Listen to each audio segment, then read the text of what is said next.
வணக்கம், நான் Jayachitra. Welcome to J home channel. இன்றைக்கி ட்ரெடிஷ்னலான ஒரு ஸ்வீட் ஒன்று செய்ய போகிறோம். என்ன ட்ரெடிஷ்னலான ஸ்வீட்டுன்னு பார்க்குறீங்களா? ஒப்பிட்டு தாங்க அது. ஒப்பிட்டில் தேங்காய் ஒப்பிட்டு, பருப்பு ஒப்பிட்டு 2 வெரைட்டியாக செய்யலாம்.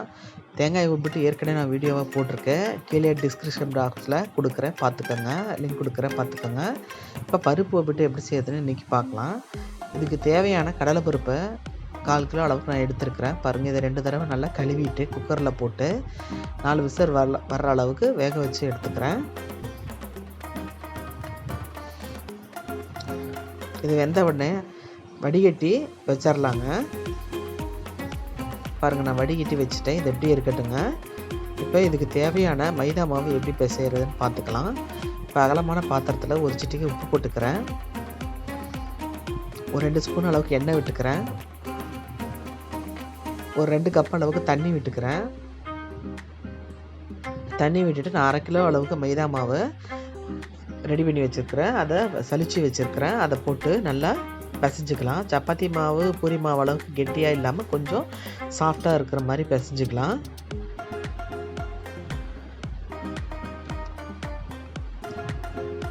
உங்களுக்கு எவ்வளோ தேவையான அளவுக்கு பார்த்துக்கோங்க.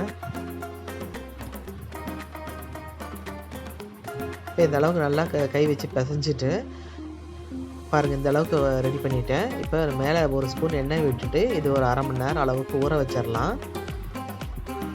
இந்த அளவுக்கு சாஃப்டாக இருந்தால் போதும். இதை எப்படி மூடி வச்சிடலாம். 1/2 மணி நேரம் அளவுக்கு ஊறட்டும். இது இப்படியே இருக்கட்டும். இப்போ வேக வச்சுருக்கிற பருப்போட 1/4 கிலோ அளவுக்கு கொஞ்சம் அதிகமாக கூட வெல்லம் எடுத்துருக்கிறேன். 300 கிராம் அளவுக்கு வெல்லம் எடுத்துருக்கிறேன். உங்களுக்கு தேவையான அளவுக்கு இனிப்பு பார்த்துக்கோங்க. போட்டு கிரைண்டரில் போட்டு அரைச்சி எடுத்துகிட்டு வந்திருக்கிறேன். நீங்கள் ஆட்டுக்கல்லையும் போட்டு அரைச்சி எடுத்துக்கலாம்.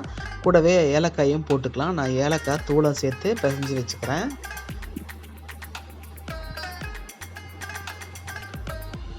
இப்போ இது இப்படி ரெடி பண்ணி வச்சாச்சு. இப்போ இது சின்ன சின்ன உருண்டைகளாக உருட்டி ஒரு எண்ணெய் தடவின ஆயில் பேப்பரில் வச்சுக்கலாம்.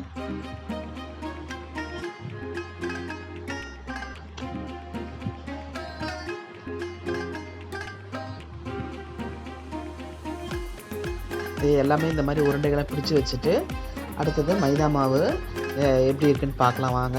மைதா மாவு நல்லா ஊறி வந்திருக்கு, சாஃப்டாகவும் இருக்குது.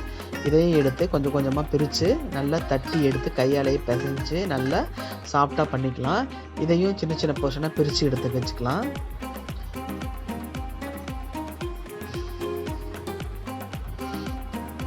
பாருங்கள், இந்த அளவுக்கு சின்ன சின்ன உருண்டைகளாக பிடிச்சி வச்சாச்சு. இப்போ நான் ஒரு உருண்டை மைதா மாவை வச்சு சப்பாத்தி கட்டையில் வச்சு தேய்க்க போகிறேன். கொஞ்சம் மெலிசாவே தேய்ச்சிக்கலாம். அதுக்குள்ளே அடுப்பில் தோசைக்கல்லை வச்சு பற்ற வச்சிடலாம். இந்த மாதிரி நல்லா மெலிசாக தேய்ச்சிட்டு ஒரு பூரண உருண்டையை எடுத்து வச்சு மைதா மாவை இப்படியே சுற்றிலே எடுத்து கவர் பண்ணிக்கலாம். கவர் பண்ணிவிட்டு எக்ஸஸாக இருக்கிற மைதா மாவை அப்படியே பிச்சு எடுத்துடலாங்க. எடுத்துட்டு கொஞ்சமாக எண்ணெயை தடவி தொட்டுட்டு இதை நல்லா உருட்டிக்கலாம்.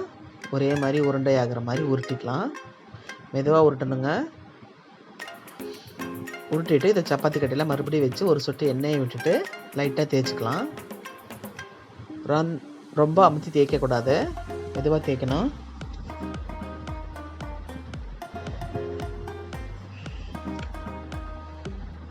இதை இப்படி தேய்ச்சி எடுத்துகிட்டு தோசைக்கல்லில் கொஞ்சமாக எண்ணெய் விட்டுட்டு தோசைக்கல்லை போட்டு பொரித்து எடுத்துக்கலாம். நல்லா வேக வச்சு எடுத்துக்கலாம். 2 பக்கமும் திருப்பி போட்டு எடுக்கணும். இப்போ வந்து நீங்கள் இதுக்காக எண்ணெய் இல்லைன்னா நெய்யையும் உபயோகப்படுத்திக்கலாம். பாருங்கள், இதை அப்படியே எடுத்து மெதுவாக தோசைக்கல்லில் போடுறேன் பாருங்கள்.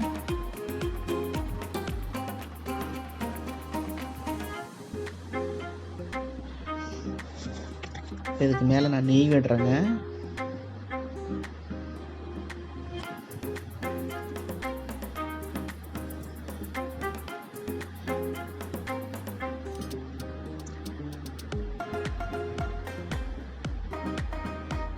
நெய் விடுறதுனால ஸ்வீட் நல்லா டேஸ்ட்டாகவும் வாசனையாகவும் இருக்கும்.